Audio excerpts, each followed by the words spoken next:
Well, these are the folders you gave me, so you might need them for something. I might want to pull that stuff.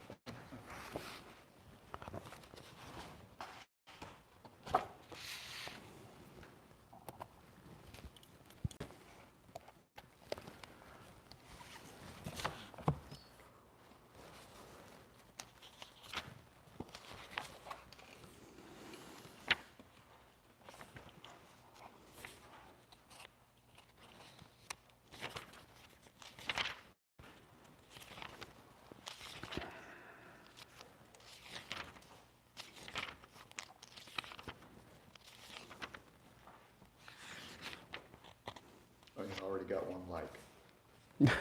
I haven't even said anything. Let's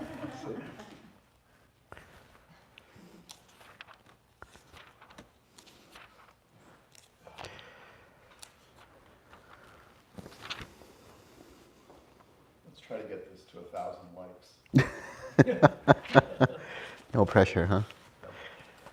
So today I want to talk about what to do after you get off a retreat, because your minds are obviously starting to think about what do you do off a retreat. And what I'm going to talk to you about is going to be helpful for you during retreat as well as for the rest of your lives. And essentially what I want to talk about is karma and three components. You know, we talk about the practice or the path of Buddhism, of the Dhamma, as being Sila, Samadhi, and Panya. Sila is keeping your precepts, morality. Samadhi is meditation. And Panya is the insight or wisdom that you receive from those previous two practices. But there's another way of looking at it, which is Sila, Dana, and Bhavana. So again, Sila is your ethics, your morality. Dana, which is going to be the central focus here, is generosity. So generosity has different definitions. But essentially, generosity will help you to keep a mind that is light and uplifted, which allows you to experience bhavana. Bhavana means to develop the mind, mental development. So it's synonymous with samadhi in some ways.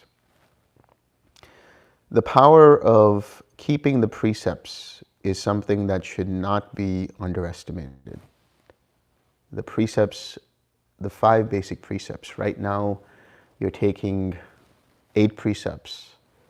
And when you get off a retreat, you will be then given the 5 precepts. And the 5 basic precepts, as you all know, is essentially a way of keeping the mind pure. So what are the 5 precepts? Right? Refraining from intentionally killing or harming living beings. Refraining from taking what is not given. Refraining from sexual or sensual misconduct. Refraining from using false speech, slander, gossip, and so on. And refraining from indulging in intoxicants. So the precepts keeping the precepts have a very practical application that is immediately effective in meditation. When you have a hindrance, the hindrance arose because you developed the mental quality for the arising of that hindrance. So what are the 5 hindrances? The 5 hindrances here are ill will, sensual craving, doubt, sloth and torpor, and restlessness. By not following each of these 5 precepts, it leads you into one of the hindrances. When you break the first precept of harming and killing living beings, the intention that's there is ill will. And so if that intention is cultivated, it will translate into the hindrance of ill will. When you break the precept of taking what is not given, that creates a restless mindset. And so that translates into an intention rooted in restlessness, as well as the hindrance of restlessness. When you indulge in sensual or sexual misconduct, here, what do we mean by sensual misconduct? The pursuit of sensual pleasures in such a way that you break the other precepts. You harm others or yourselves in the pursuit of sensual pleasures. Sexual misconduct is essentially cheating on your partner. That's it, right? Not indulging in sex outside of a relationship. That could be any kind of relationship. That doesn't matter. In essence, not to cheat on your partner. And then we talk, and so when you have that, you have an intention of sensual craving, right? So in pursuing sensual pleasures, your mind is dominated by sensual craving. And when you act upon that, you cultivate the hindrance of sensual craving.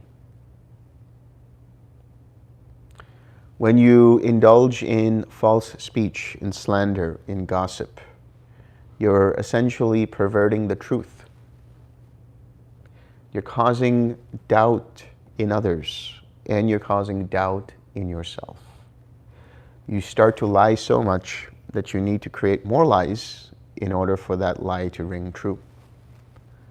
When you gossip about someone, you're basically talking about someone behind their back, and either you know it not to be true, or it's something that you wouldn't say in front of them. So that creates doubt in the mind, and this translates into the hindrance of doubt. When you indulge in intoxicants, indulge in alcohol, in drugs, indulge in anything that dulls the senses, you are creating a mind that has sloth and torpor. So there is a direct effect in keeping the precepts, not only just saying them in the morning and then not doing anything about it. You have to, in the morning, whenever it is you start your day, you take these 5 precepts, you're making a commitment to follow them through. And it sets you up for the rest of the day. Because as it sets you up, you think about any time you want to break a precept, anytime you want to tell that little white lie, anytime you want to have that little sip of wine, anytime you want to harm that fly or whatever it is.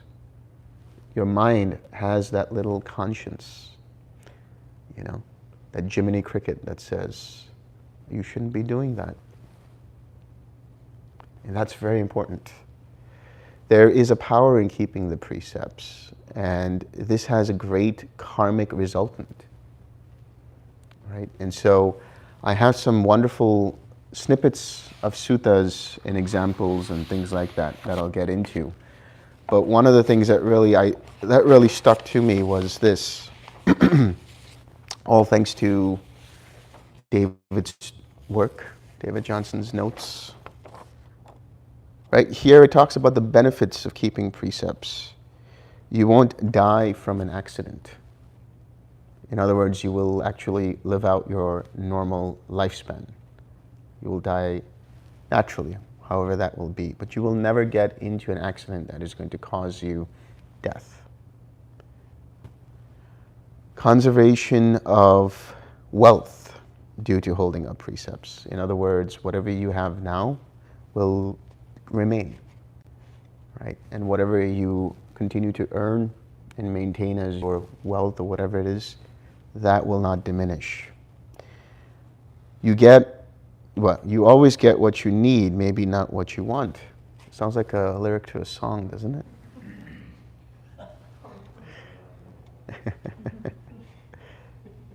But that's true. Whatever is required for you in that moment, you will see that you always have it available to you. You have a good reputation. One who follows precept will be highly regarded.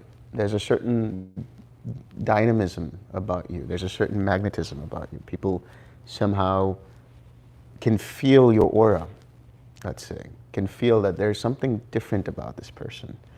Because it is difficult to keep all 5 precepts in the world. You may not tell lies, you may not harm anyone, You may not steal, but you might drink, right? You might not drink, you might not lie, you might not steal, but you'll cheat. You may not cheat, you may not drink, you may not do this, but maybe you tell a little lie. So it's difficult and very rare for people to actually keep all 5 precepts. So take up the challenge of doing that, and you will see that your life changes. The people around you take notice. Whatever you set out to do, if you're meeting people, if you're going on a business trip, whatever it might be, people will take notice. You don't even have to say a word. You just walk into the room and there's a certain magnetism to you. And this is actually, part of that is no fear of public speaking. No.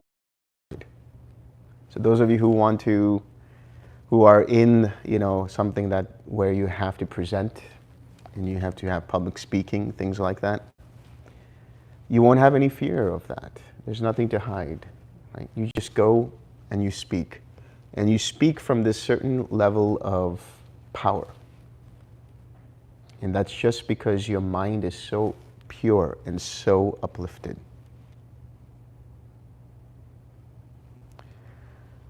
And this is a very important part, right? You die clear-minded. No fear due to morality. Nothing but good has been done. If there is rebirth, then it will be a good rebirth. In other words, you will not die in confusion. Unfortunately, and this is the natural aspect of samsara, majority of beings, they die in confusion. When you see people in the hospital, when you see people dying, they are afraid. There's fear. But not always, because they're around their families. They have good uplifting words said around them in the form of prayers and chants or whatever it might be. But again, that might be very rare. Most people, they die in a way that causes a lot of confusion. They don't know what is going on. And because of that fear, it generates different kinds of formations, and then they cling to those formations, and it results in a negative destination, in an unwholesome destination. So that is the power of keeping precepts. And this is non-negotiable, right? Make it to always keep the precepts. There are so many examples of people keeping the precepts where everything turns out well for them. Right? I can attest to that myself. Right? Everything always works out. Right? My karma is such that there's good and bad. Seemingly good and bad, because it's just all the same to me. Right? Something that seems to be bad, something that seems to be a wholesome effect of something that I did in the past is diminished or turns out to be okay. Right? So you will see for yourselves that if you open yourselves up to existence and allow your minds to be uplifted by the certainty, the guarantee, I should say, that you are keeping the precepts and everything today will turn out well. Even the most irritating thing that might happen during that day, even the most sort of thing, whatever happens that drags you down, that will be minuscule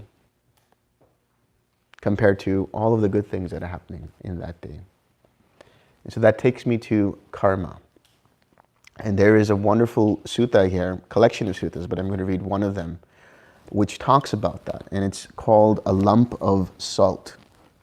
It's from Anguttara Nikaya 3, and it's 3.100, 3.100, a lump of salt.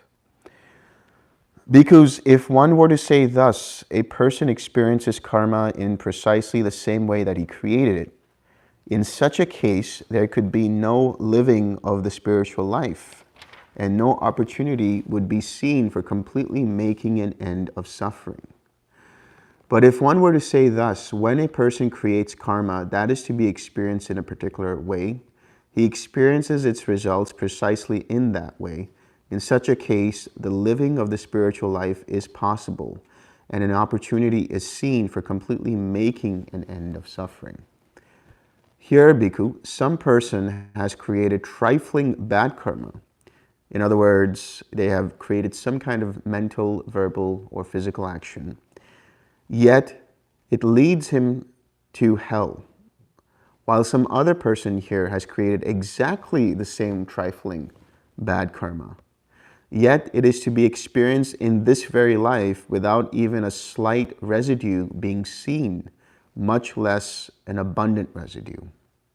What kind of person creates trifling bad karma that leads him to hell or a negative destination? Here, some person is undeveloped in body or undeveloped in contemplating in the body. Virtuous behavior, mind and wisdom. He is limited and has a mean character, and he dwells he dwells in suffering. So such a person has not developed their precepts. Such a person has not developed their wisdom. Such a person has not developed meditation. He is limited. What does that mean? He is limited. It means he is tied only to sensuality. He's only in the pursuit of sensual pleasures.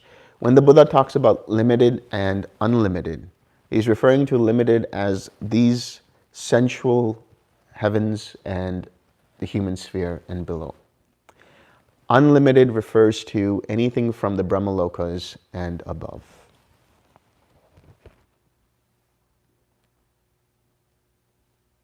And has a mean character. That's self-explanatory. And he dwells in suffering, so he has no way to find out how to get out of suffering. When such a person creates trifling bad karma, meaning even a minuscule bad karma, it leads him to hell. What kind of person creates exactly the same trifling bad karma, and yet it is to be experienced in this very life, without even a slight residue being seen, much less an abundant residue? Here, some person is developed in mentality, in the body, virtuous behavior, mind, and wisdom. He is unlimited. What does that mean? He is capable of experiencing the jhanas and has a lofty character, somebody who keeps the precepts. And he dwells without measure. He dwells without measure. What does that mean? So there is a similar sutta that talks about this in the form of loving kindness, compassion, empathetic joy, and equanimity. And it's called the conch blower.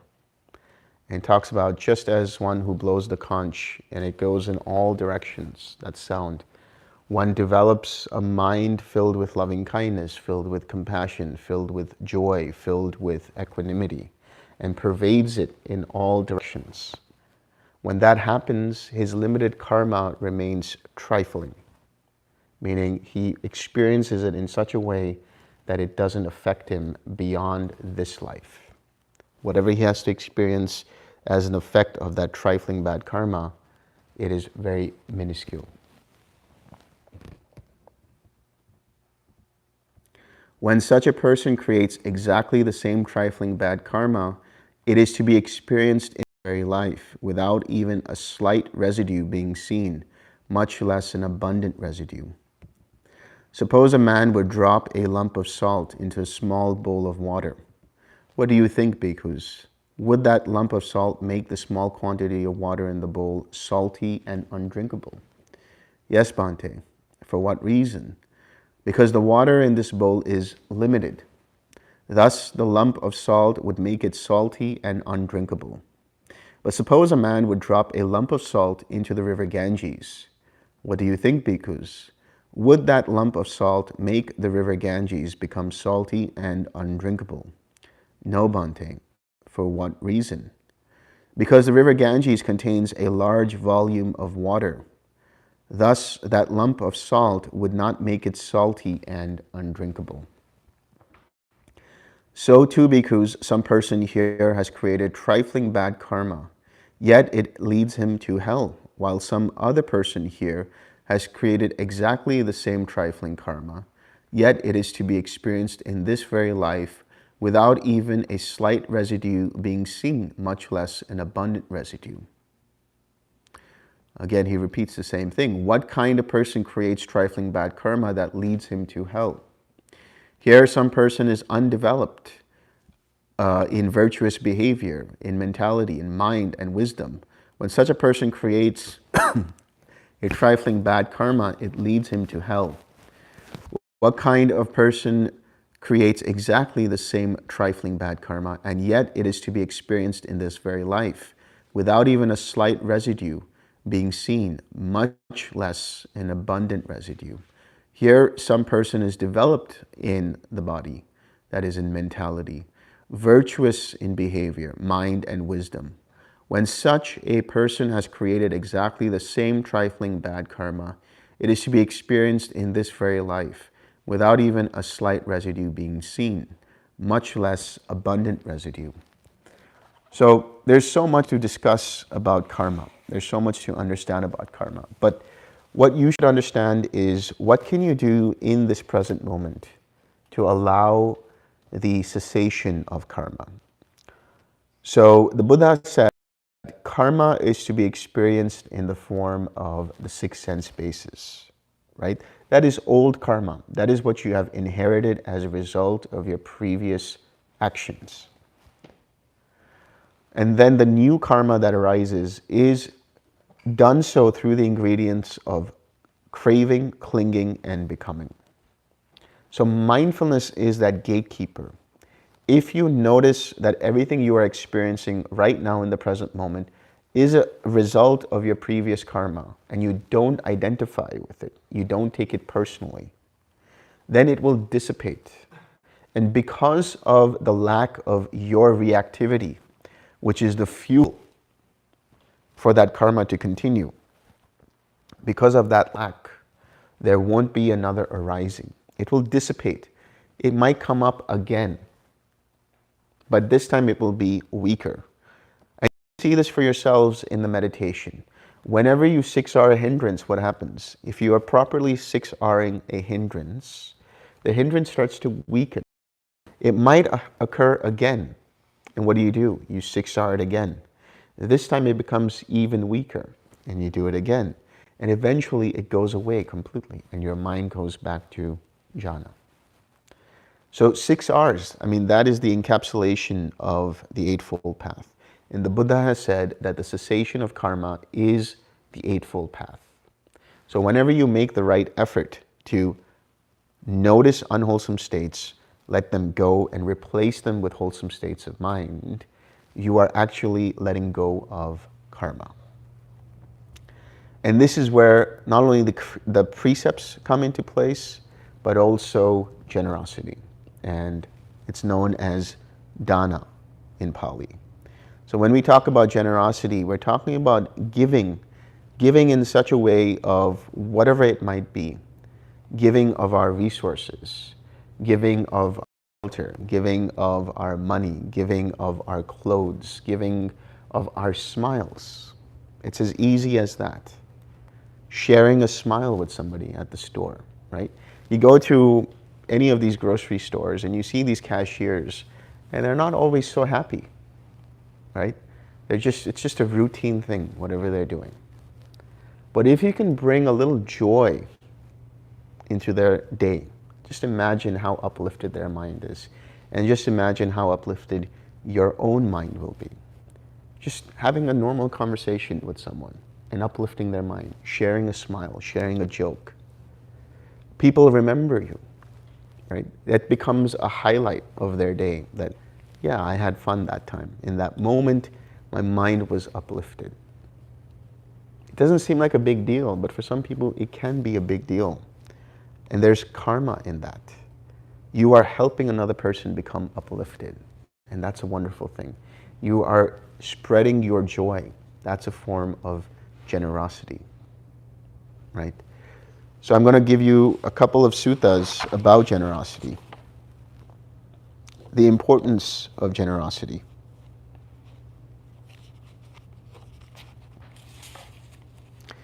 And then I'll give you some of my own experiences of that. So this is from the Anguttara Nikaya 5, 256 to 257. So without abandoning these 5 qualities, one is incapable of entering and remaining in the first jhana, in the second jhana, in the third jhana, in the fourth jhana, and above, incapable of realizing the fruit of stream entry, the fruit of once returning, the fruit of non-returning arhatship, and so on, right? Without abandoning these 5 qualities. And what are these 5 qualities? Stinginess as to one's lodgings, one's family of supporters, one's gains, one's status, and stinginess as to the Dhamma. So stinginess as to one's lodgings. In this case, for monastics, it's one's monastery and sharing lodgings with another monk or another nun. But in the case of lodgings for lay people, what does that mean? Being able to have your house open to anybody who, you have a friend who is visiting out of town and they don't have a place to stay. And so you offer that and you say, yeah, why don't you stay? But stinginess is a very, very heavy quality in the mind. It's a very unwholesome quality in the mind. It's one of the corruptions of consciousness. There are like 16 upakilesas that are the defilements of mind, defilements of consciousness. And one of them is called macharya, which means stinginess. And that's like not wanting to share. So pay attention in your own mind how you feel when somebody asks you for something. And you have this, maybe you have some resistance to share something. Your hand isn't open enough to be able to share. So find opportunities to see if you can let go of your stinginess, right? One of the stinginess you can see is when maybe you were in a dorm or you were living in an apartment with roommates, right? And there's stinginess about that. This is my space.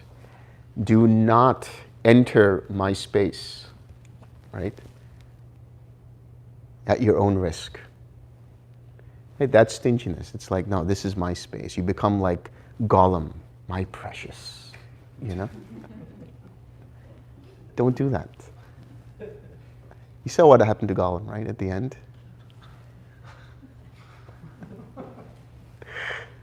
So be generous in that sense. Be willing to share your space, right? Stinginess as to one's family of supporters. So this is an interesting one. So when we talk about supporters, we're talking about people who support you in one way or the other. When we talk about family, we're talking about our family members. For the monastics, it's about families who support them in the form of giving alms, food, shelter, and so on.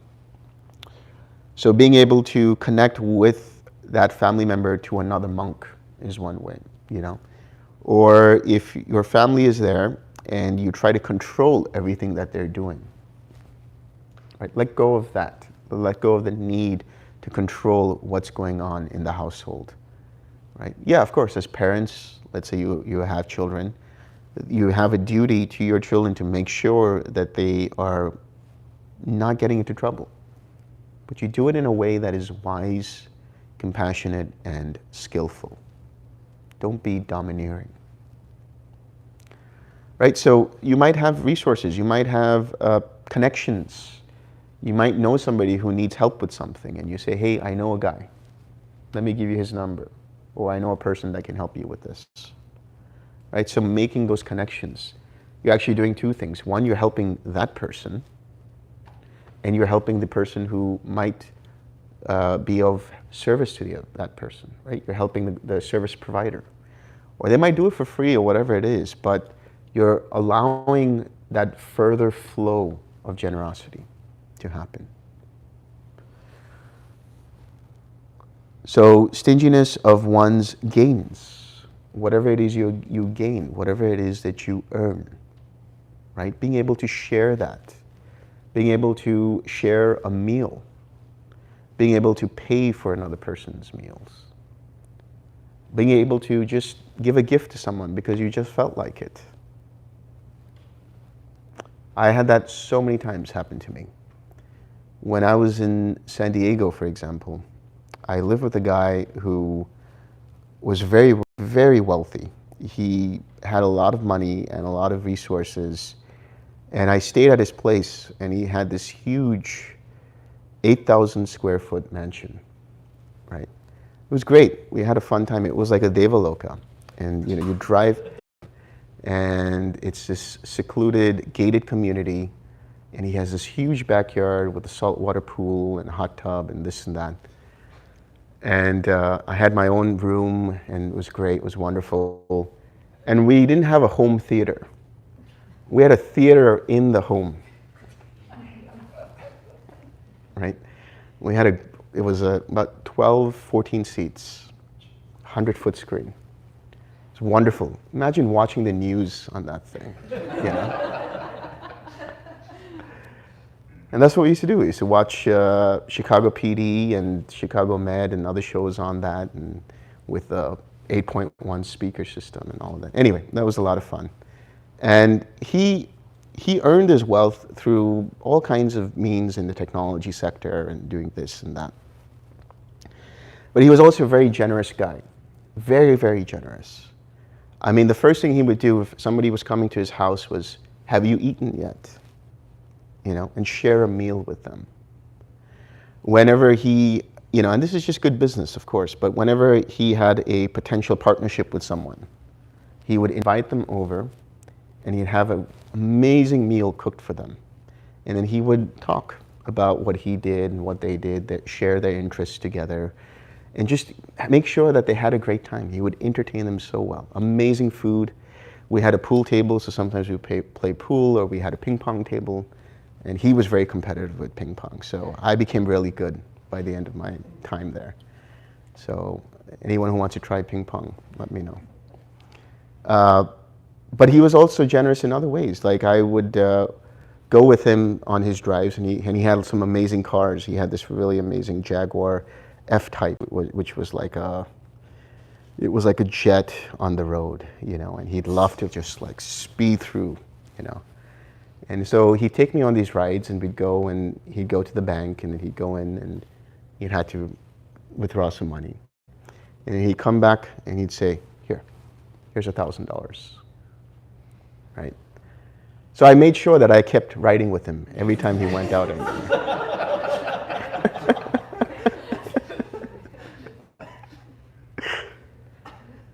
And he did really well for himself. And, he was very generous. He made sure his employees were taken care of. He made sure that whatever he had, he would always share it. Always share it. Right? I mean, he gave me stock in his company. He did all kinds of things for me. And he got me a new laptop, a new computer, clothes. I got a new phone every year because of the plan that he had. And all of these things. And that really was inspiring, to be able to know that if you can do it, you can help others. And he would be so uplifted in gifting people, right? He would just be like, here, I want to buy you this. Here you go. Have fun. Enjoy yourself. So if you're capable of doing that, even little things, very little things, like paying for other people's meals, right?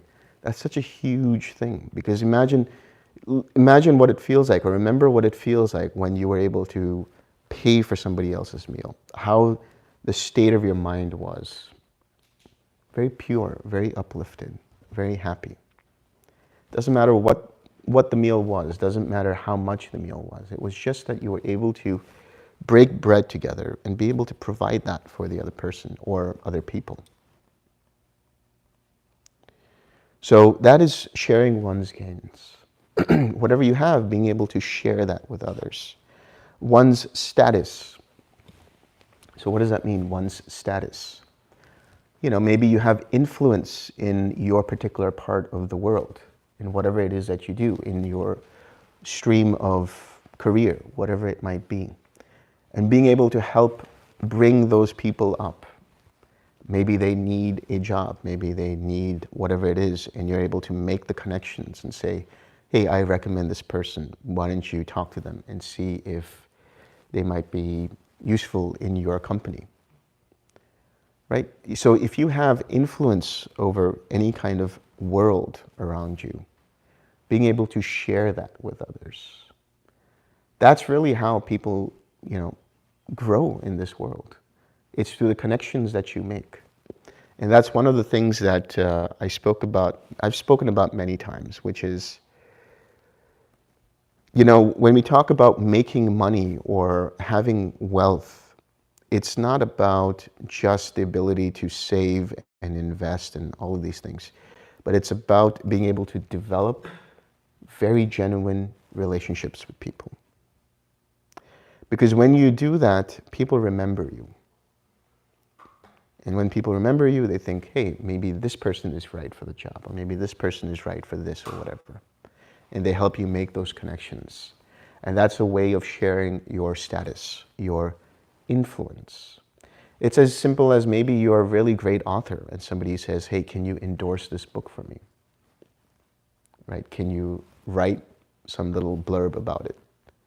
That's a very small thing to do, but it means so much for the other person. And it might actually help them with their sales or whatever it might be. So that's a form of generosity. And stinginess as to the Dhamma. This is the big one. So sometimes what can happen is you learn something new, and when somebody asks you about it, you know about it, but you don't share it. Why? The Dhamma is meant to be shared. Whatever you have learned here. I'm not saying go forth and preach the gospel. I'm not talking about that. I'm saying if you see that people are genuinely interested in what it is that you're doing in terms of your meditation practice, if you see that people are saying, hey, I noticed something different about you, right? Being able to share and say, hey, this is what I learned and I can show you and maybe you want to try it out. And giving the gift of Dhamma is the highest gift. Being able to provide or plant that seed in a person's mind to say, I'm interested in knowing more about this practice. That seed alone will profit so much in that person's mind as well as in your own mind.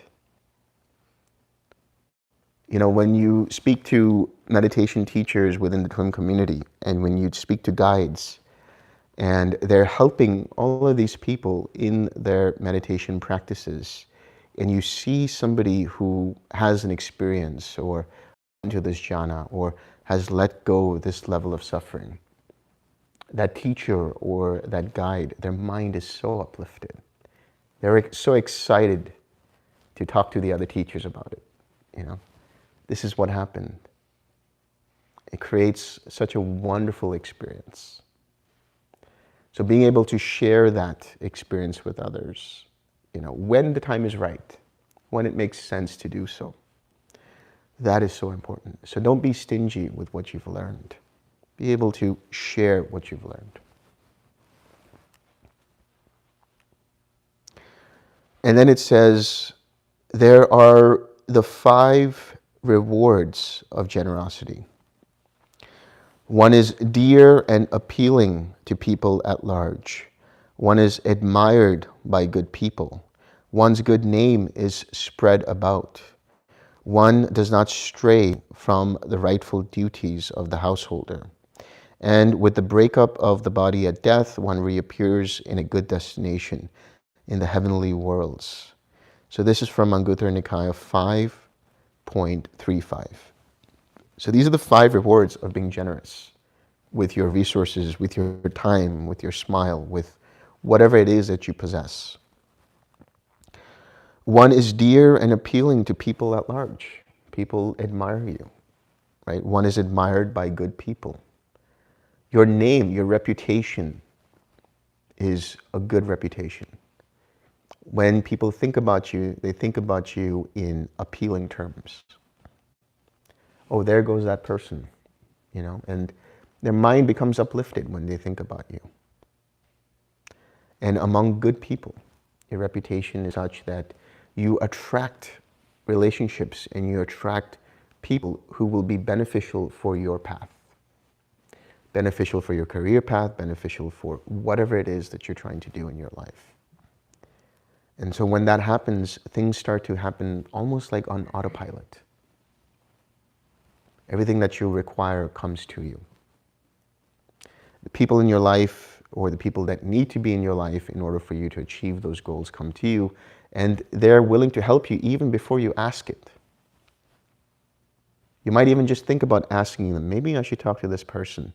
And before you even can open your mouth, they say, hey, maybe I can help you with this, or I can get you in touch with someone who can help you with this.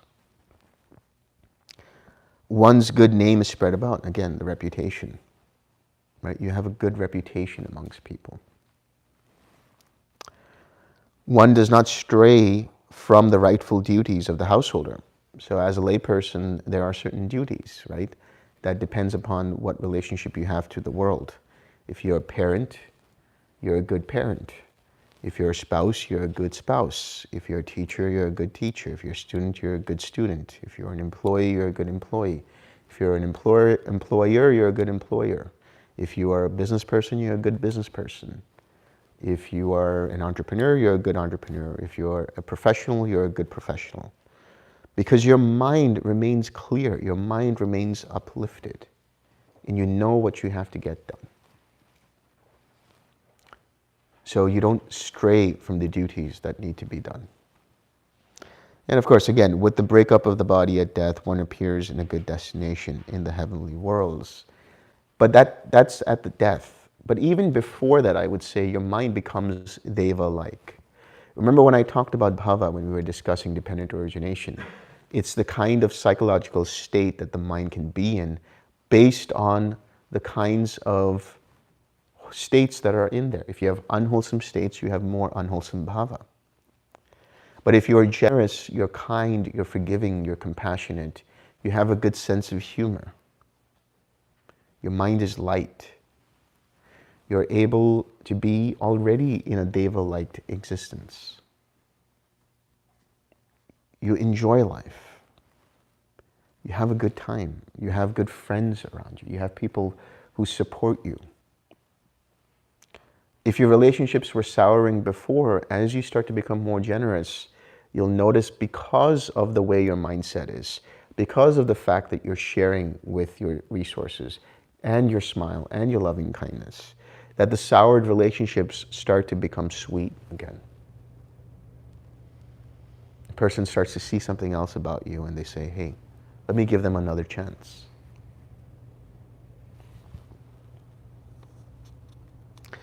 Here's another one from the, this is ITI, what is that from?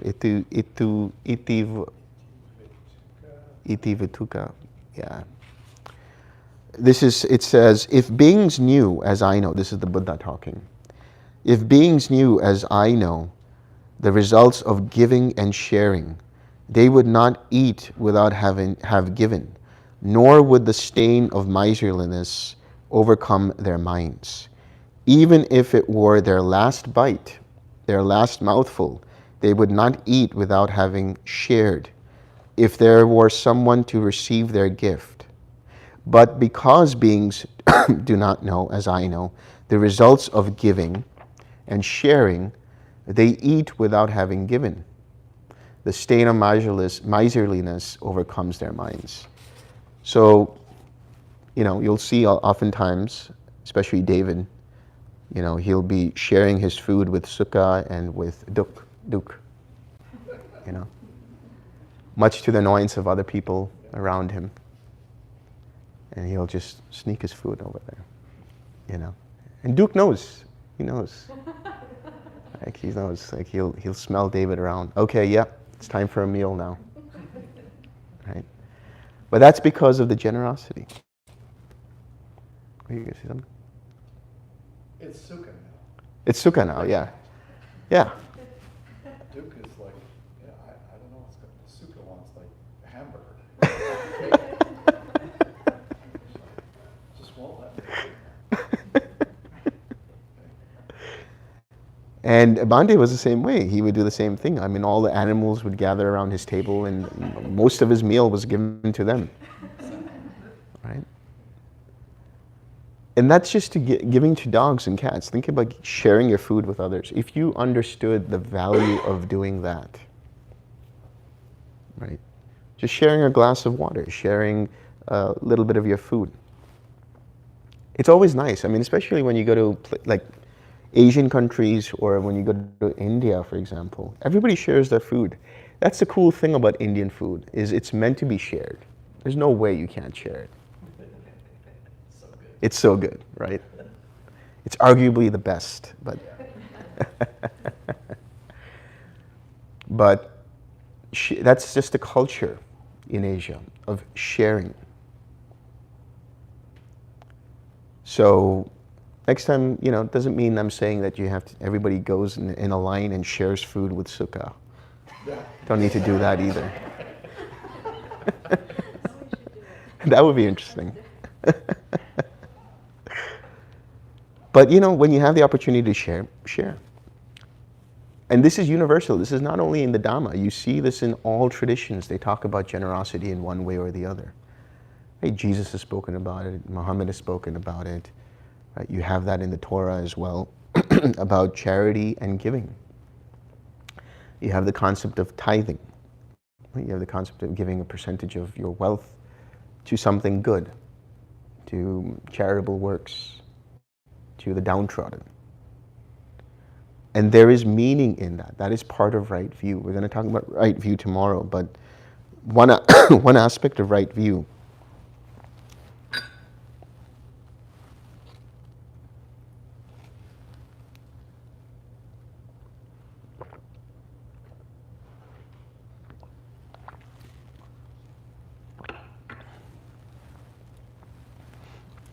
So one aspect of right view is understanding action and consequence. And another aspect of right view is about understanding that there is meaning in giving and what is offered. Meaning, when you are generous, there is a direct effect to that generosity, however that generosity is expressed. And that too, whether you know it or not, because the intention to give alone is such a clear, uplifted intention that creates amazing amounts of karma. So I'm going to get into the main sutta about that generosity. But I'll give you some of my examples of that as well. I talked to you about San Diego, but I remember when I was in India. So I traveled back to India. I lived in the US for some time in my childhood. And then for my high school, I went to India. And I went to a place called Pathways World School. It was an international school. About, I guess, 30 or 40 minutes north of Delhi. And it was up in the hills. Beautiful, beautiful campus, about 30-acre campus, out in the forest. It had a man-made lake, and it was gorgeous. Anyway, I lived there because it was a boarding school as well. So I lived in a hostel with other people, and I had a roommate this side and that side. And I was always giving, I was always sharing. Much to the frustration of my parents, because they would buy me all of this candy and snacks and, you know, gadgets and gear and all of that. And the first thing I would do after coming back from the US, coming back to the dorm and opening up my bags, everybody came to my room because they knew, hey, Delson is here, he's going to share some stuff with us. Right? So whatever I had, I just basically gave away to them. They wanted to use my computer, go ahead, use my computer. They wanted to use my phone. Actually, I have a story about that, and it's a little selfish, but you know, once you understand, you would probably say, yeah, I would do the same thing. At the time, I was interested in a girl in school, right? And so here was the thing. You used to get your cell phone to be able to call home every evening. Right? The house parents, the dorm parents, whatever, they would give it to you. And you had about half an hour or an hour to be able to call them, talk to them. But then you had to return your phone back so that you weren't texting all night long and all of that. But there was this girl that I was interested in. And she didn't have a phone. And she wanted to get in touch with her grandmother because she was sick. So I said, why don't you use my phone? And don't worry about it, and keep the phone in the night and give it to me the next day. It was because I was interested in this girl. It was my selfish motive to show her that, I'm a selfless guy.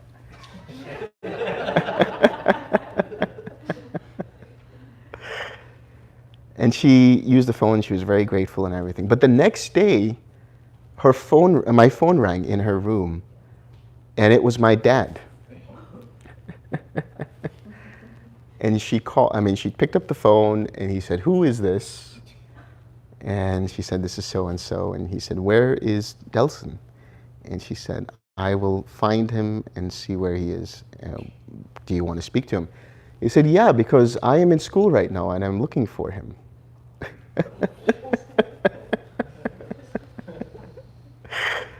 So she passed on the message to my friends, and somehow I was in the library. It got to me that my dad's there. And so I found out he was there. And he was a strict guy. I mean, he was, somebody who was very strict, but also very gentle and everything. But I was like, why is he here? And he just was on a surprise visit to get some pizza from me. So I walked into the admin building, and I saw him there, and he said, we hugged and everything, and he had pizza for me, and we were having pizza. And he said, so where is your phone? And I said, and before I could say anything, so imagine I'm sitting here and my dad's sitting there, and the door to the admin building is there. So this girl walks in, and she sees me. She's actually coming to see my dad, and she sees me with him. I just give her a look to go back, and she just turns back and leaves.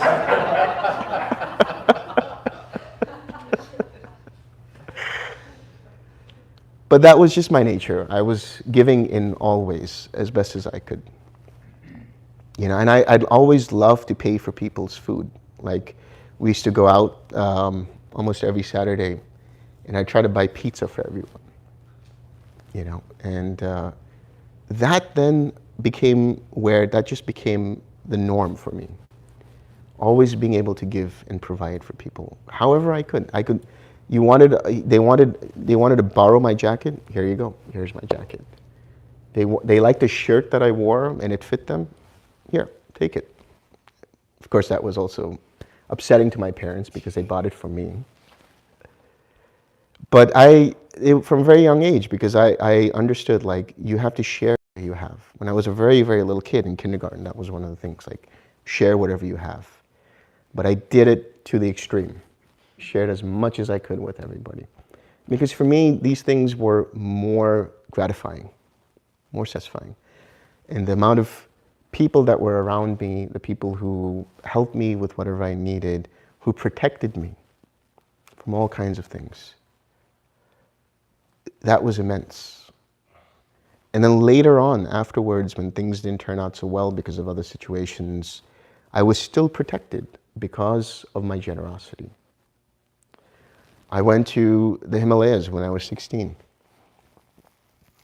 And we got into so many different situations. Landslides and, disasters and floods and all that. But we turned out okay. Everything turned out okay. And from there, then, other things happened. I got into different kinds of meditation practices and whatnot. But the generosity kept flowing. It always kept flowing. So even while we were there in the Himalayas, in the Himalayas, we were living like sadhus. So we would actually go door to door with our bowls for alms, and we would share with others. And there's some very interesting stories that happened in the Himalayas, which one day I might share, because it's so over the top. It's so crazy. It'll be like, no way, that didn't happen. One day I'll write about it and it'll be out there after I pass on. But, those things were also representative of the effect of dana, my generosity to people, just sharing with people. And so that evolved into my experience in San Diego with somebody else who was very generous with me, with the kind of people that I met, the kind of connections I had. And now I live in such an amazing life. I recently did this podcast on a show called Conscious Money. And I was talking about the principles of making money and the principles of wealth and the lifestyle that I lead. It's so generous because of the generosity of other people around me, right? And I'm well protected. Everything that I require is given to me at the right time whenever I need it. So I never have anything to worry about at all. And I just live on the principle of that. If you take care of the Dhamma will take care of you. So what does that mean? If you take care of the Dhamma will take care of you. It means being moral and ethical, keeping the precepts all the time. It means being generous. It means being compassionate. It means being forgiving. It means, believe it or not, it also means having a good sense of humor. And that's what I propose to people, is that as you get these different attainments, your sense of humor only gets better. Right? Because everything is so uplifting. Everything is so funny. You can laugh at anything. You don't get offended by anything. So my life is that amazing, and it just keeps getting better and better and better. And that's my sort of testament to the process of keeping the precepts and being generous with everything that you have. So with that, I'm going to go into the main sutta about generosity.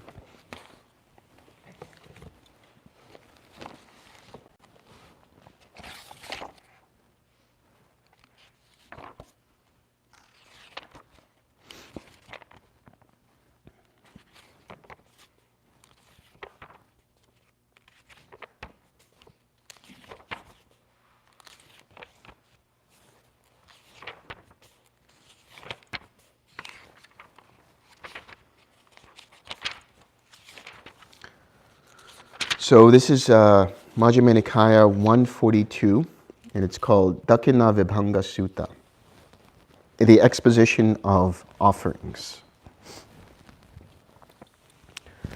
Thus have I heard, on one occasion the Blessed One was living in the Sakyan country at Kapilavatthu in Nigroda's park. Then the Mahapajapati Gautami took a new pair of clothes and went to the Blessed One. After paying homage to him, she sat down at one side and said to the Blessed One, "Venerable Sir, a new pair of cloths have been spun by me, woven by me, especially for the Blessed One. Venerable Sir, let the Blessed One accept it from me out of compassion." When this was said, the Blessed One told her, "Give it to the Sangha, Gautami. When you give it to the Sangha, both I and the Sangha will be honored."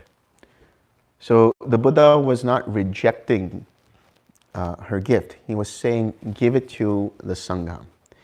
So the idea here is when you give to a Sangha member, when you give to a monastic, whether it's a bhikkhu or a bhikkhuni, what you're doing is, in your mind, when you're giving to them, your mind is saying, or you have the intention that this is going to the entire Sangha. Whatever it is that you're offering to a monastic, you're saying that they are representing the Sangha with the Buddha at its head.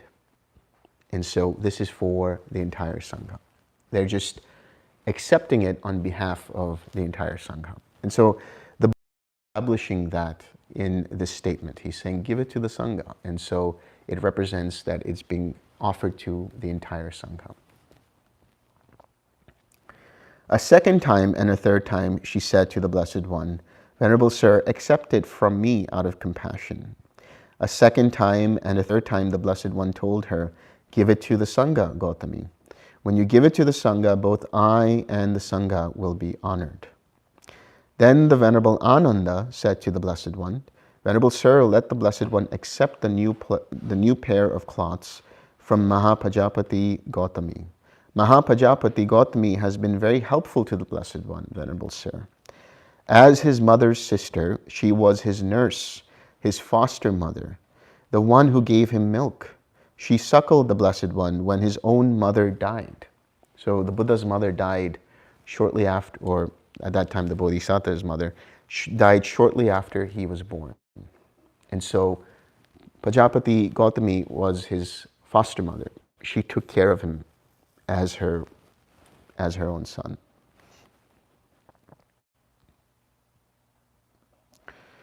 The Blessed One too has been very helpful to Mahapajapati Gautami.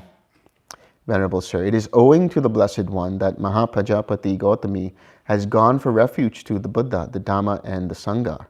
It is owing to the Blessed One that Mahapajapati Gautami abstains from killing living beings, from taking what is not given, from misconduct and sensual pleasures, from false speech, and from wine, liquor, and intoxicant, which are the basis of negligence. So this is what Ananda is saying, that accept it because she is your foster mother and she helped you grow up as you became older, and then you basically also did something for her.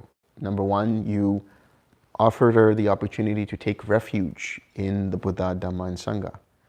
You offered the opportunity for her to follow the precepts.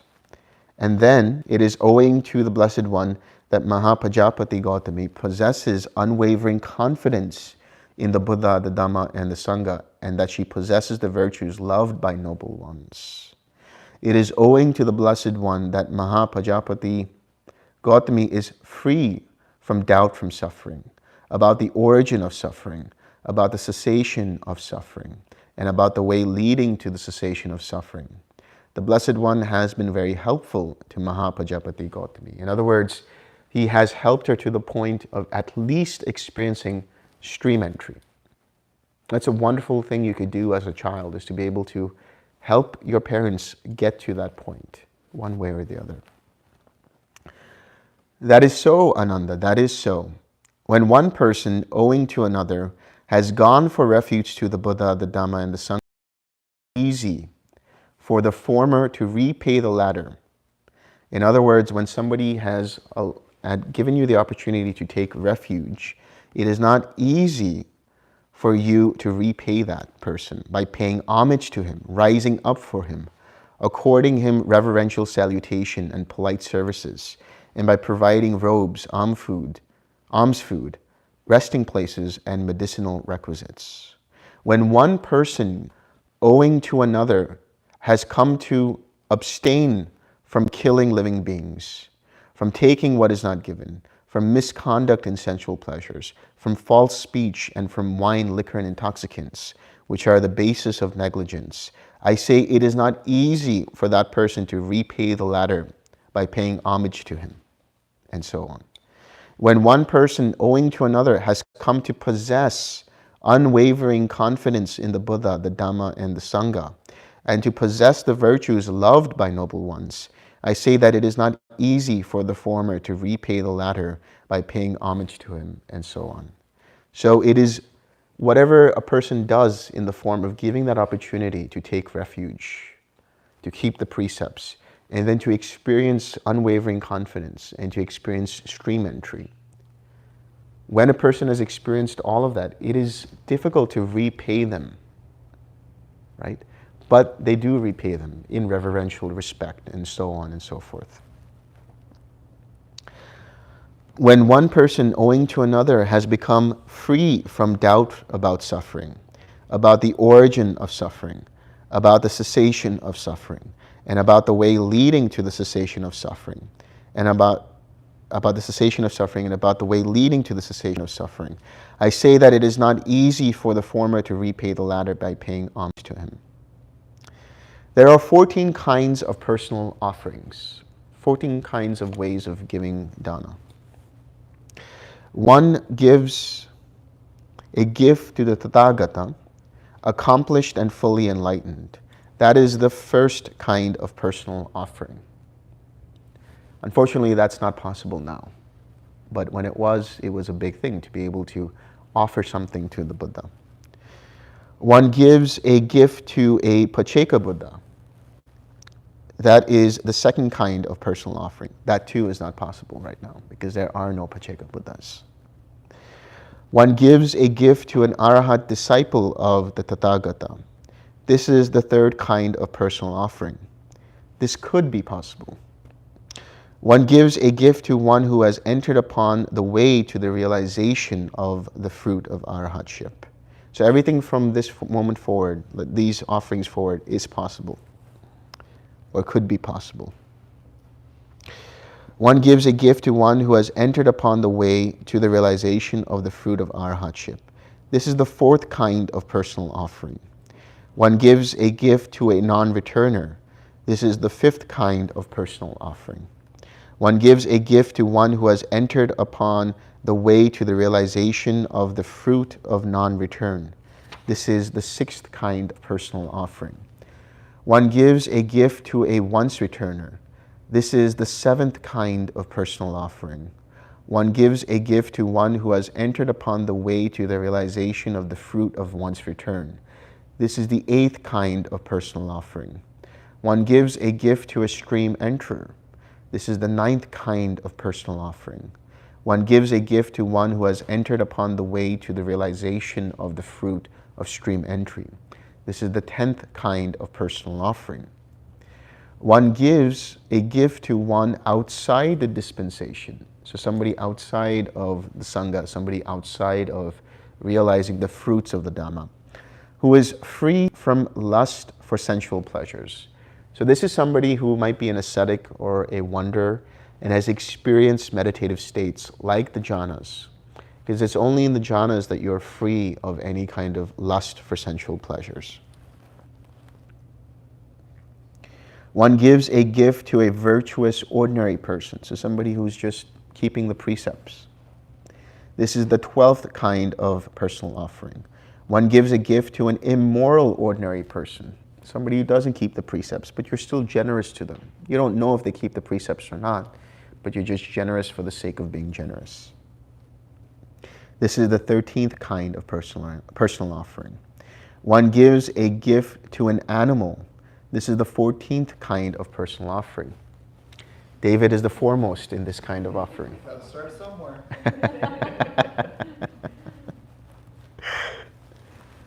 Herein, Ananda, by giving a gift to an animal, the offering may be expected to repay 100-fold. By giving a gift to an immoral ordinary person, the offering may be expected to repay 1,000-fold. By giving a gift to a virtuous ordinary person, the offering may be expected to repay 100,000-fold. By giving a gift to one outside the dispensation, who is free from lust for sensual pleasures, the offering may be expected to repay 100,000 times 100,000-fold. That's a lot. That's like incalculable. By giving a gift to one who has entered upon the way to the realization of the fruit of stream entry, that offering may be expected to repay incalculably, immeasurably. What then should be said about the gift or giving a gift to a stream enterer? What should be said about giving a gift to one who has entered upon the way to the realization of the fruit of once return, to a once returner, to one who has entered upon the way to the realization of the fruit of non-return, to a non-returner, to one who has entered upon the way to the realization of the fruit of arahatship, to an arahat, to a pacheka Buddha? What should be said about giving a gift to a tathagata, accomplished and fully enlightened? There are 7 kinds of offerings made to the Sangha, Ananda. One gives a gift to a sangha of both bhikkhus and bhikkhunis headed by the Buddha. Now that's not possible because the Buddha is no longer here. This is the first kind of offering made to the sangha. One gives a gift to a sangha of both bhikkhus and bhikkhunis after the Tathagata has attained final nibbana. This is the second kind of offering made to the sangha. One gives a gift to a sangha of bhikkhus. This is the third kind of offering made to the sangha. One gives a gift to a sangha of bhikkhunis. This is the fourth kind of offering made to the sangha. One gives a gift saying, appoint so many bhikkhus and bhikkhunis for me from the sangha. This is the fifth kind of offering made to the sangha. One gives a gift saying, appoint so many bhikkhus for me from the sangha. This is the sixth kind of offering made to the sangha. One gives a gift saying, appoint so many bhikkhunis for me from the sangha. This is the seventh kind of offering made to the sangha. In future times, Ananda, so this is later on, many years later, even future from now, there will be members of the clan, that is to say, members of the order of bhikkhus and bhikkhunis, who are yellow necks, immoral, of evil character. So what are yellow necks? This comes at a time when there's not enough cloth to even have a robe.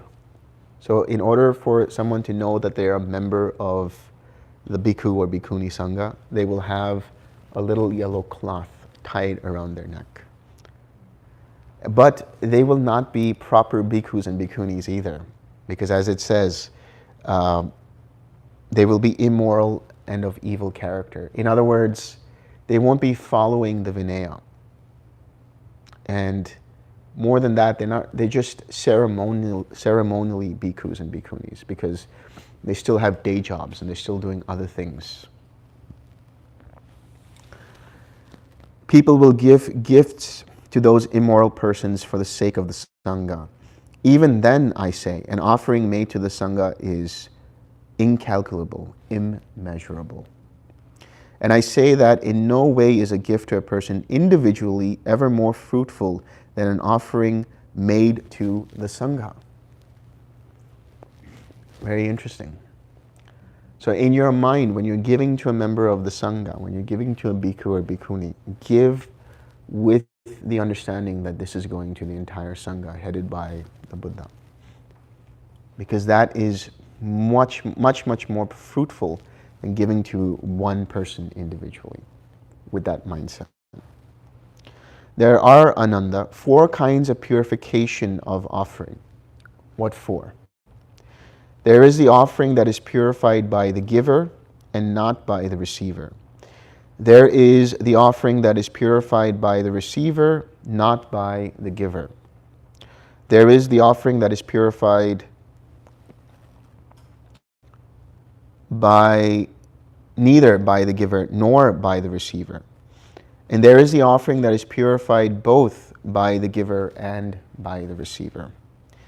And how is the offering purified by the giver, not by the receiver? Here, the giver is virtuous, of good character, and the receiver is immoral, of evil character.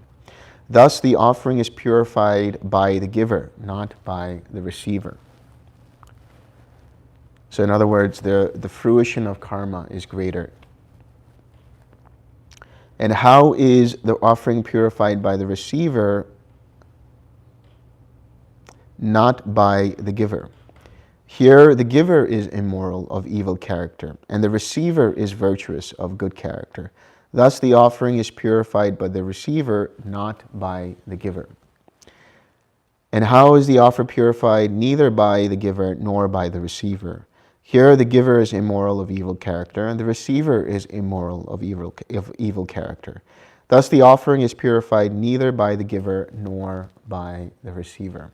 However, there is still some good karma here, some good merit. Just the very act of giving. The thing is, you just give without knowing whether that person is a stream enterer, whether they are moral or immoral. You just give. The giving itself creates some level of merit.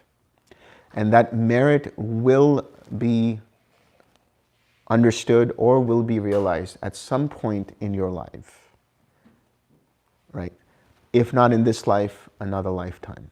But the one thing that is for certain is that the mind will be uplifted in the moment of giving. That in itself is enough for the mind to go into jhana. When the mind goes into jhana, that allows the mind then to experience insight. And there is a potential for the mind to experience stream entry.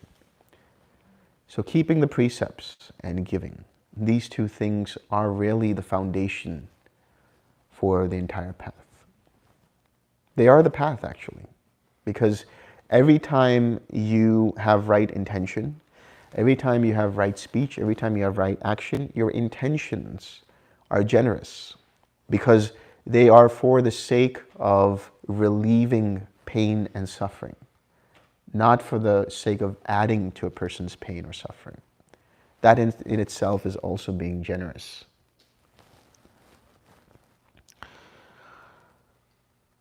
And how is the offering purified both by the giver and the receiver? Here, the giver is virtuous of good character, and the receiver is virtuous of good character. Thus, the offering is purified both by the giver and by the receiver. These are the four kinds of purification of offering. That is what the Blessed One said. When the Sublime One had said that, the teacher said further. Now he speaks in verse. He says, when a virtuous person to an immoral person gives with trusting heart a gift righteously obtained. This is very important to understand. With a trusting heart, a gift righteously obtained, placing faith that the fruit of action is great. So in other words, a trusting heart. What is that trusting heart?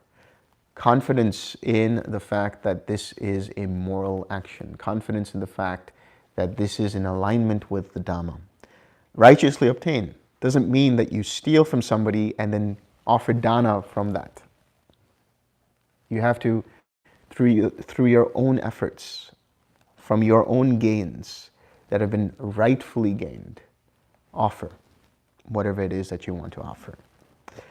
Placing faith that the fruit of action is great. Understanding and realizing that this will have some meritorious implication for me. So there's nothing wrong with that. Being able to offer in such a way that says that this will be beneficial for me. That in itself uplifts the mind. That in itself allows the mind to come into a state of jhana.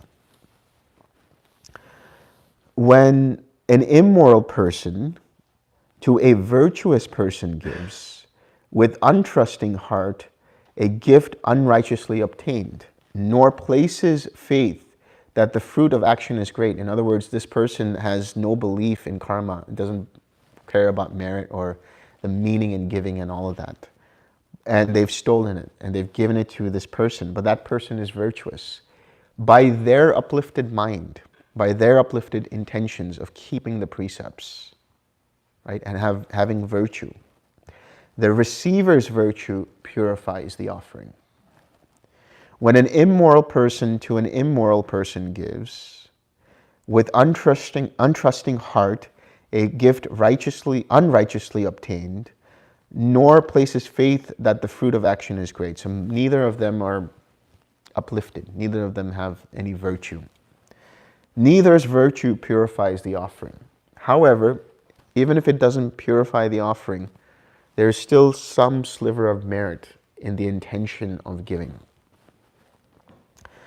When a virtuous person to a virtuous person gives, with trusting heart, a gift righteously obtained, placing faith that the fruit of action is great, that gift, I say, will come to full fruition. So if a moral person, somebody who is uplifted and righteous, somebody who keeps their precepts, somebody who is also experienced in jhana, let's say, somebody who is working on the path, gives to somebody else. Maybe they don't know it, but the other person too is somebody who is virtuous, who is moral, who is ethical, who is on the path. The effect of that will be felt relatively immediately. at some point in that life. It will come to full fruition.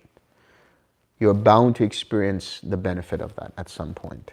And then he says, when a passionless person to a passionless person gives with trusting heart a gift righteously obtained, placing faith that the fruit of action is great, that gift, I say, is the best of worldly gifts. What kind of gift is that? That's like one arhat giving to another arhat. There's no real effect there. I mean, it purifies the gift immensely because that mind is absolutely pure on both the giving and the receiving end. But because an arhat's actions are non-productive or producing further karma, there's no real benefit from that in the sense of they will receive something as a result of it in terms of a fruition of karma. It's just that it's a wonderful thing that two pure minds are on the giving and receiving end of an exchange of whatever it is. So the takeaway from this sutta is essentially understanding your intentions when you're giving. Whenever you're giving, whether it's to, especially when it's to the Sangha, you're understanding you're coming with a mind filled with loving kindness. When you're giving to a teacher, let's say it's a non-monastic teacher, you still give with a heart filled with loving kindness, a mind filled with loving kindness. When you are paying for somebody's meal, you do it with a heart filled with loving kindness. When you're opening the door for someone, when you share your smile, you do it with a heart filled with loving kindness. You know, I mean, there's so many things you can do with the resources that you have. There's so many things I haven't talked about that I've done that have allowed me to have the fruition of this great meritorious karma. You know, I mean, you could be a sneaky giver as well. Just suddenly give somewhere and nobody knows where it came from. That's fine too. But your mind is immediately uplifted. And, you know, David can attest to this as well, where people have given to the center. And it might be a smaller amount in the beginning, but you notice that they start to give in larger and larger amounts on a monthly basis. Why is that? Because in their process of giving, they have experienced the benefits of that giving, which includes also the ability to give even larger amounts. Maybe something has helped them in their workplace, or they found a new job, or whatever it is, but it has allowed them to actually give even more. And David always says this. He says, you know, I've noticed that when somebody has a generous mindset, when somebody is keeping the precepts, but especially is being sharing and being helpful and being generous, they are on the path to experiencing stream entry. And that happens without a doubt, 100%. So David, you know, I mean, I can't bet with David because he'll win, but if he was to bet with somebody else, he would probably win anyway. But he would just say, I'll bet you $100 that this person, because they're generous, they will attain stream entry. They will have some success in the meditation. David will be $100 richer. No, it's quite true, right? You can see a history of how somebody will start to give some money to the center and say, you know, this is highly it benefits yourself. You know? They say, well, okay, I'll try it. Well, that person most likely comes to do a retreat and his progress is really good. Somebody else says, no, I can't afford it. They come, their progress is okay. But it really, you know, overall majority people who are giving constantly, they're letting go. It's a process of they're just completely, it's another part of the 6 R's. Yeah, that's true. I think that's a very important point you bring up, because that's the stinginess factor, right? The stinginess is essentially kind of like a scarcity mindset. Like, I don't have enough, so I have to hold on to this. But if you have the ability to say, I want to pay for that person's meal, or I want to help this person out, you start to get into that kind of abundant mindset. But more importantly, you let go of ownership, the sense of ownership, the sense of identification with the things that you supposedly own, right? We all came with nothing in this world, and we're going to leave with nothing. Everything else is just borrowed goods.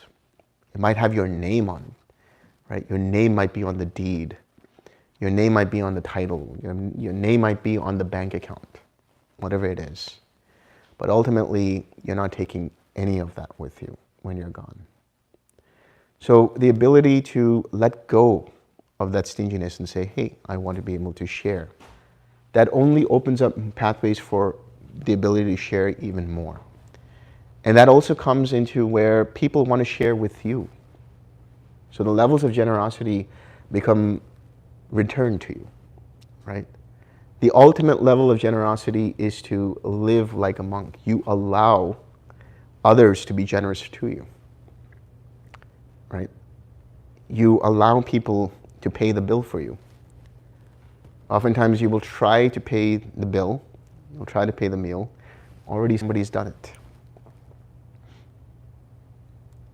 right? Or whatever it might be. So you allow the opportunity for people to exercise generosity for you, for your livelihood. So that will happen in time. You will see it for yourselves. And again, I can attest to that. That's how I live. I live by the Dhamma. I teach the Dhamma for free. And I live by Dana. I live by generosity.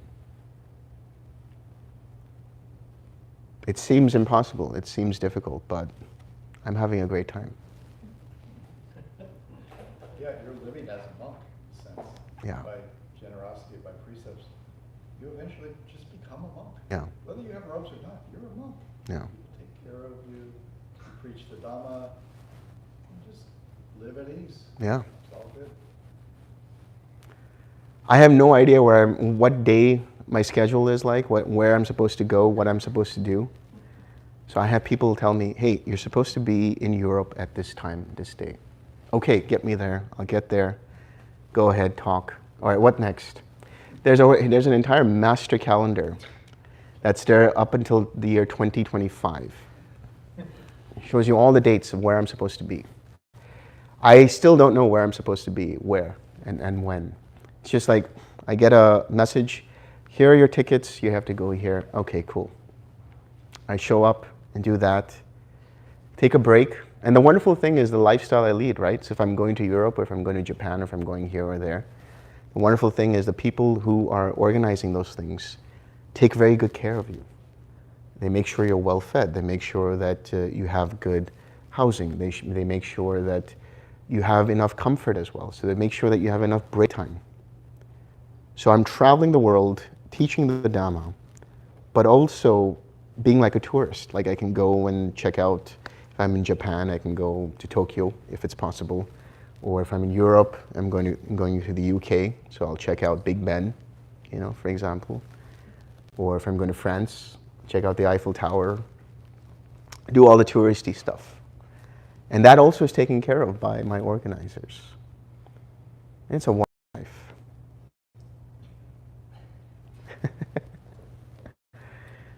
But the whole point about that is you start small, right? You start small with whatever it is that you have now, and give with the mindset that I'm happy to give.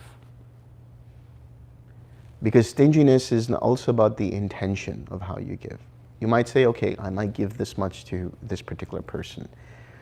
And then if you have regret about it, then that means you haven't fully let go. Being able to give and being uplifted in that moment that I'm grateful for giving and providing. And then letting that become a seed in your mind that grows, that keeps you uplifted. The moment you have regret, that completely nullifies everything. So give in a way that causes you to be uplifted. Don't give in a way that you say, I'm going to sign my deed over to you, right? Give whatever you think is right, but don't do it in such a way that causes you pain and regret. That's also very important, very practical.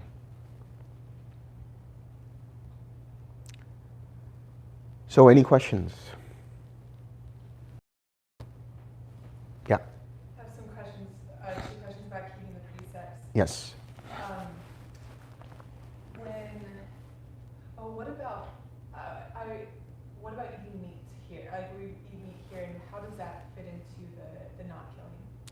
Okay, so when it talks about killing, there are, I think, 5 things that have to be there in order for it to be considered to be killing.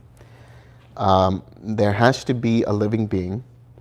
There has to be an intention to kill. There has to be a weapon or something to kill. That has to be used, that weapon, and the living being has to be killed. So when you're eating meat, none of those are met as any of those 5 components. So that's always a question that we'll get at some point or another. What about eating meat? So the idea is, for the monastics, the Buddha gave 3 basic measures about eating meat. Because the Buddha's cousin, Devadatta, tried to introduce vegetarianism into the Sangha, and he said the entire Sangha should be vegetarian. And the Buddha said no, because he understood that that would be unfair on their part, because those who were giving alms food, some of them maybe could only prepare meat, and some of them vegetables, or some of them whatever it is. So you have to be open to receiving whatever it is. However, you cannot accept meat on 3 measures. The first is that the meat was specially killed for you. In other words, the animal was especially slaughtered for the meat that is given to you. Or that you heard the animal being slaughtered. And third is you have a suspicion that this meat that was being offered was especially killed for you. Those are the 3 measures, right? I think it's see it, heard it. Seen it, heard it, and suspected. Know. Yeah, and know it. Or Yeah. know or suspect. Know or suspected, there you go. Seen, heard, known or suspected. But that's essentially for monastics. For lay people, it's a little less stringent, but regardless, as you become a meditator, you become more like that. So if somebody does offer you meat, it's not something that was especially offered to you because they killed it. But still, you wouldn't go to a restaurant, for example, and pick out a lobster that you want to eat, or somebody else picks it out for you. You have that kind of intentions where it's like, no, that's not kosher to me, So, but that's up to everybody's individual choice, what they want to do. Okay, and the second question is, in terms of intoxicants that dull the mind, what do you have to say about psychedelics? So that depends on context also. So, for example, psychedelics do have some medicinal value depending upon the context. For example, you have something called MDMA therapy, which is not really a psychedelic, or you have ketamine therapy, and that is utilized under certain kinds of parameters which are, observed by somebody like a therapist and who's administering it in a medical fashion, and allowing the patient to experience, the relief from certain kinds of situations like depression or PTSD and things like that. But doing psychedelics for the sake of doing psychedelics and things like that, that I would see as an indulgence in intoxicants. That doesn't mean that I don't see the way that psychedelics will help open the mind. Certain psychedelics and psychedelic experiences allow a person to experience, for example, ego death, and disidentify with all of their ego. But the same thing I would say about that is, if I were to give you a pill where you could experience all of the jhanas, would you take it? Most of you probably would say, yes, I would take it, because it will allow me to experience the jhanas. Now, after I do that, I'll tell you, now can you do it yourself? So that's the whole thing. With psychedelics, there is some kind of effect, beneficial effect that it has. But the thing is, more often than not, people's trips have been not that great because of the set and setting. And it has created some suffering. And there are some videos we've seen of Cheetah House, I think that was called, Cheetah House, where this is not really much talked about, but they really address this, where people have experienced some psychedelic states or some mental states due to taking psychedelics, and it has not worked out well for them. So there is danger in it too. I think it's all about the context, the set and setting. Yeah. So, when you walk the path, we are supposed to live in a state of enlightened awareness, mindfulness. Let's say, in a moment of temporary mindlessness, Mm-hmm. we either act or think an unwholesome thought. What is the atonement for that? What does he say about correcting for that? Yeah. And here's the thing. I mean, even if you become a stream enter, there will be a lapse in mindfulness. And as I said, it doesn't mean you've abolished craving and aversion. But you will try to keep your precepts as best as you can. And what the Buddha has said about that is that if somebody has broken the minor precepts, right? Maybe you slipped up and you had that glass of wine, or you told a white lie. Then you realize that, and if you can, in front of a Buddha statue, if it's possible, you retake the precepts. And in your mind, you make the commitment not to break that precept again. That's really all it is. I don't know if this was mentioned in the beginning, but that was one of the things that was there in the monastic retreat, which is where if somebody broke a precept, they would go to the preceptor and they would retake the precepts with them.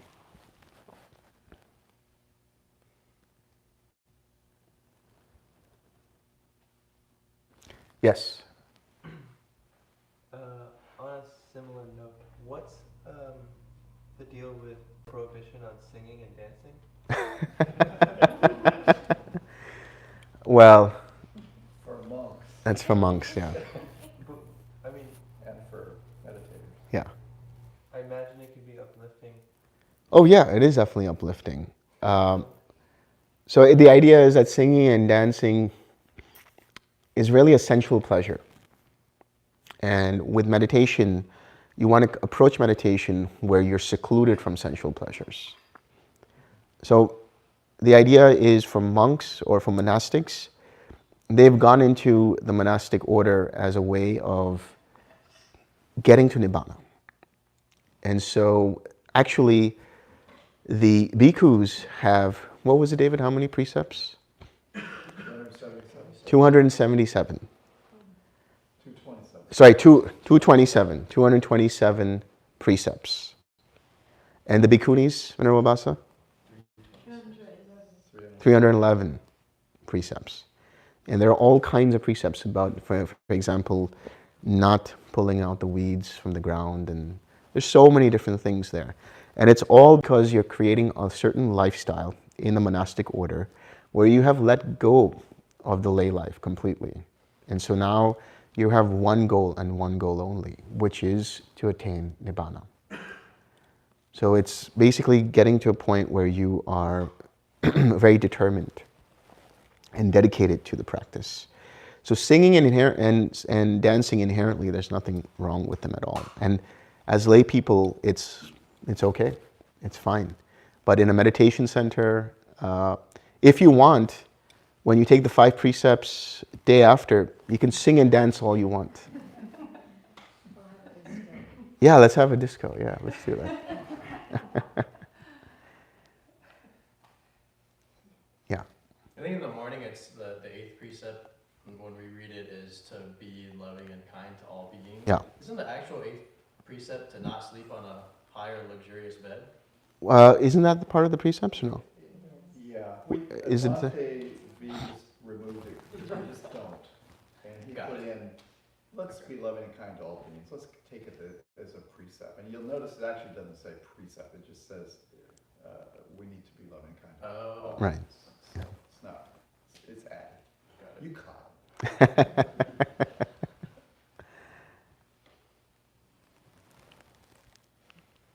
questions? Yes.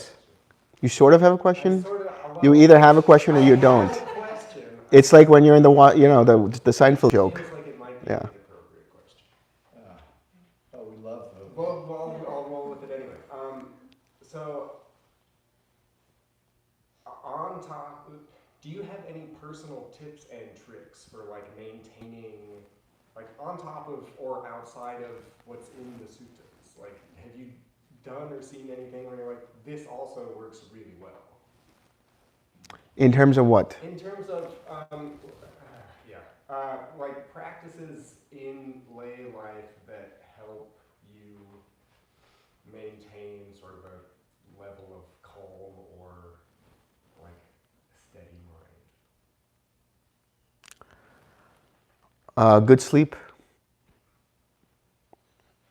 I mean, sleep isn't really talked about much. It is talked about in the form of like you get a certain amount of sleep and things like that. But I think having really good sleep is very important, and having really good quality sleep is very important, which means enough REM, enough REM, enough deep sleep as well is very important.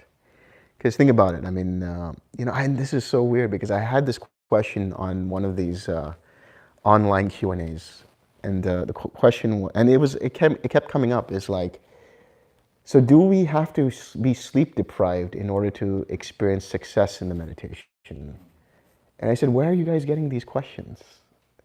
Because somehow they got this idea that I have to sleep only 4 hours, or I have to sleep only 3 hours, and only then, and then be very dedicated. No, none of that. And the problem is, I know that in certain monasteries in Asia, they do something like that, where they only sleep for a certain amount of time, and they wake up really early in the morning, and so on and so forth. But it's not helpful. So enough sleep, getting enough sleep, proper nutrition too, proper supplementation too.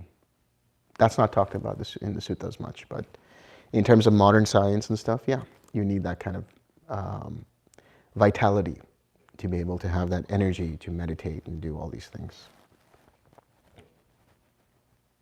Yes? At the very beginning, you said there was 3 things, Sutta, ethics, Dhamma, generosity, and the third I missed. Bhavana. Bhavana is mental development. That's essentially synonymous with meditation. Thank you.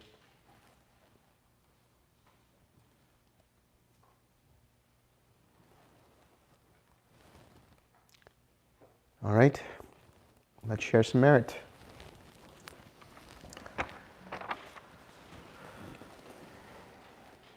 May suffering ones be suffering free, and the fear-struck fearless be. May the grief, and may all beings find relief.